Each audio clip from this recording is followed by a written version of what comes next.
ಎಲ್ಲರಿಗೂ ನಮಸ್ಕಾರ.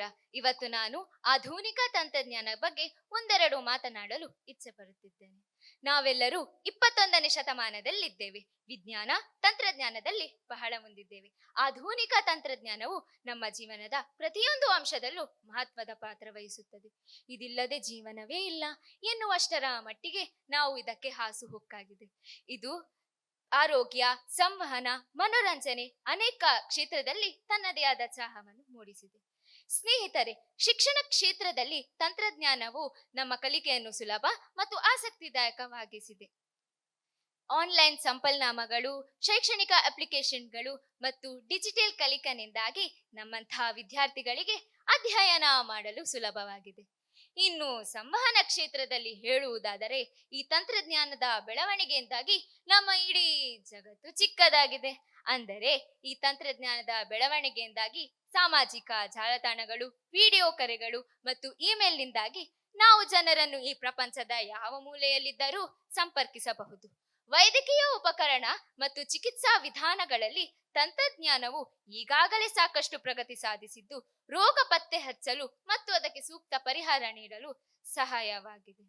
ಇನ್ನು ಆನ್ಲೈನ್ ಶಾಪಿಂಗ್, ಬ್ಯಾಂಕಿಂಗ್, ಹಣಕಾಸು ವಹಿವಾಟುಗಳಲ್ಲಿ ತಂತ್ರಜ್ಞಾನವು ವ್ಯಾಪಾರ ಕ್ಷೇತ್ರದಲ್ಲಿ ತನ್ನದೇ ಆದ ಚಾಹವನ್ನು ಮೂಡಿಸಿದೆ. ಈ ತಂತ್ರಜ್ಞಾನದ ಬೆಳವಣಿಗೆಯಿಂದಾಗಿ ನಮಗೆ ಹಲವಾರು ಉಪಯೋಗವಾಗಿದೆ. ಆದರೆ ಸ್ನೇಹಿತರೆ, ಅತಿಯಾದರೆ ಅಮೃತವು ವಿಷ ಎನ್ನುವಂತೆ ಈ ತಂತ್ರಜ್ಞಾನದ ಅತಿಯಾದ ಬಳಕೆಯಿಂದಾಗಿ ಹಲವಾರು ಸಮಸ್ಯೆ ಉಂಟಾಗಿದೆ. ಇದು ನಮ್ಮಂತಹ ವಿದ್ಯಾರ್ಥಿಗಳು ಬಹಳ ಉಪಯೋಗಿಸುವುದರಿಂದ ನಮ್ಮ ಆಲೋಚನೆಯ ಶಕ್ತಿಯನ್ನು ನಾವು ಕಳೆದುಕೊಳ್ಳುತ್ತಾ ಇದ್ದೇವೆ. ಯಾವುದಾದರೂ ಚಿಕ್ಕ ಸಮಸ್ಯೆ ಬಂದರೂ ಗೂಗಲ್, AI ತಂತ್ರಜ್ಞಾನದ ಮೊರೆ ಹೋಗುತ್ತಾ ಇದ್ದೇವೆ. ಇತ್ತೀಚಿನ ದಿನಗಳಲ್ಲಿ ಸೈಬರ್ ಅಪರಾಧಗಳು ಜಾಸ್ತಿ ಆಗುತ್ತಾ ಇದೆ. ನಮ್ಮ ಈ ಯುವ ಜನಾಂಗ ಈ ತಂತ್ರಜ್ಞಾನವನ್ನು ಹೇಗೆ ಬಳಸುತ್ತಾ ಇದ್ದೇವೆ ಎಂದರೆ, ಸ್ಮಾರ್ಟ್ಫೋನ್ ನಮ್ಮನ್ನು ಬೆಳಗ್ಗೆ ಎದ್ದೇಳಿಸುತ್ತದೆ. ಐಪ್ಯಾಡ್ನಿಂದ ದಿನವನ್ನು ಕಳೆಯುತ್ತಾ ಇದ್ದೇವೆ. ಇಂಟರ್ನೆಟ್ ಬಳಕೆಯಿಂದಾಗಿ ನಮ್ಮ ಸಮಯವನ್ನು ಹಾಳು ಮಾಡಿಕೊಳ್ಳುತ್ತಾ ಇದ್ದೇವೆ. ಕೆಲವೊಮ್ಮೆ ಈ ಆನ್ಲೈನ್ ಆಟಕ್ಕೆ ತುತ್ತಾಗಿ ತಮ್ಮ ಪ್ರಾಣವನ್ನೇ ಕಳೆದುಕೊಂಡವರು ಇದ್ದಾರೆ. ಈ ಆನ್ಲೈನ್ ಆಟಗಳು ನಮ್ಮನ್ನು ಆತಂಕಕ್ಕೆ ಮತ್ತು ಖಿನ್ನತೆಗೆ ಹೋಗಲು ಕಾರಣವಾಗಬಹುದು. ಒಟ್ಟಾರೆಯಾಗಿ ಹೇಳುವುದಾದರೆ, ಈ ತಂತ್ರಜ್ಞಾನವು ನಮಗೆ ವಿಪತ್ತು ಮತ್ತು ವರವೂ ಹೌದು. ಇದನ್ನು ನಾವು ಜವಾಬ್ದಾರಿಯಿಂದ ಮತ್ತು ವಿವೇಚನೆಯಿಂದ ಬಳಸಬೇಕು. ಇದರ ದುರುಪಯೋಗವನ್ನು ನಾವು ಕಡಿಮೆಗೊಳಿಸಲು ಶಿಕ್ಷಣ, ಅರಿವು, ಜಾಗೃತಿ ಅತಿ ಮುಖ್ಯ. ಇಂದಿನ ಮಕ್ಕಳೇ ಮುಂದಿನ ಪ್ರಜೆಗಳು, ಮುಂದಿನ ಪ್ರಜೆಗಳೇ ನಾವು. ಹಾಗಾಗಿ ಈ ತಂತ್ರಜ್ಞಾನದ ಒಳಿತು ಕೆಡುಕುಗಳನ್ನು ಅರಿತು ಸರಿಯಾಗಿ ಬಳಸೋಣ ಎನ್ನುತ್ತಾ ನನ್ನ ಈ 2 ಮಾತುಗಳನ್ನು ಮುರಿಸುತ್ತಾ ಇದ್ದೇನೆ. ಧನ್ಯವಾದಗಳು. ಜೈ ಹಿಂದ್, ಜೈ ಕರ್ನಾಟಕ.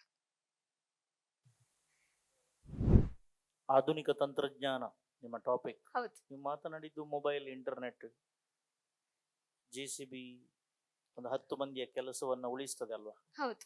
ನಿರುದ್ಯೋಗ ಸೃಷ್ಟಿ ಆಗುದಿಲ್ವಾ? ಅದಕ್ಕೆ ಒಳಿತು ಕೆಡಕು ಅಂದ್ರೆ ಅದು ಸಹ ಬರ್ತದೆ, ಅದರಲ್ಲಿ ಬರ್ತದೆ. ಸರಿ, ಮೊಬೈಲ್ ಅನ್ನು ಬಿಟ್ಟು ಬೇರೆ ಎಲ್ಲಿ ತಂತ್ರಜ್ಞಾನ ಆಗ್ಲೇ ಇಲ್ವಾ? ವೈದ್ಯಕೀಯ ಉಪಕರಣ ಮತ್ತು ಚಿಕಿತ್ಸಾ ವಿಧಾನಗಳು, ಆದ್ಮೇಲೆ ಸಂವಹನ. ಆ ಸಂವಹನದಲ್ಲಿ ನೀವು ಹೇಳುದಾಗೆ ಬರ್ತದೆ, ಬೇಡ ಬಿಡಿ. ಮತ್ತೆ ಮನೋರಂಜನಾ ಕ್ಷೇತ್ರದಲ್ಲಿ ಅದು ನೀವು ಹೇಳಿದಿರಲ್ಲ, ಅದಕ್ಕೆ ಬೇರೆ ಚಲನಚಿತ್ರ. 3 ನಿಮಿಷದ ಮಾತಿನಲ್ಲಿ ಆಧುನಿಕ ತಂತ್ರಜ್ಞಾನ ಅಂತ ಟಾಪಿಕ್ ಕೊಟ್ಟು ಮೊಬೈಲ್ ನ ಬಗ್ಗೆ, ಡಾಟಾದ ಬಗ್ಗೆ, ಇಂಟರ್ನೆಟ್, ಶಾಪಿಂಗ್, ಆನ್ಲೈನ್ ಇದರ ಬಗ್ಗೆನೇ ಆಯ್ತು. ನಾವು ಬೇರೆ ಬರಲಿಲ್ಲ. ನಿಮ್ಮ ಸ್ಪೀಚಿನ ಹೆಸರು ಚೇಂಜ್ ಮಾಡಿದ್ರುಂಟಲ್ಲ ಸರ್, ಗ್ಯಾರಂಟಿ ಮಾಡಿ ಕೊಡ್ತಾರೆ ಸರ್. ಸೊ ನಿಮ್ಗೊಂದು ಆಪ್ಷನ್ ಕೊಡುವ, ನಿಮ್ಗೆ ಸ್ಪೀಚ್ ಮಾಡಿದಿರಲ್ಲ, ಅದಕ್ಕೆ ಆಧುನಿಕ ತಂತ್ರಜ್ಞಾನ ಅಂತ ಹೆಸರು ಬೇಡ, ಬೇರೆ ಎಂತ ಟೈಟಲ್ ಕೊಡಬಹುದು? ಬೇರೆ ಏನ್ ಟೈಟಲ್ ಇರಬಹುದು ನಿಮ್ಮ ಪ್ರಕಾರ?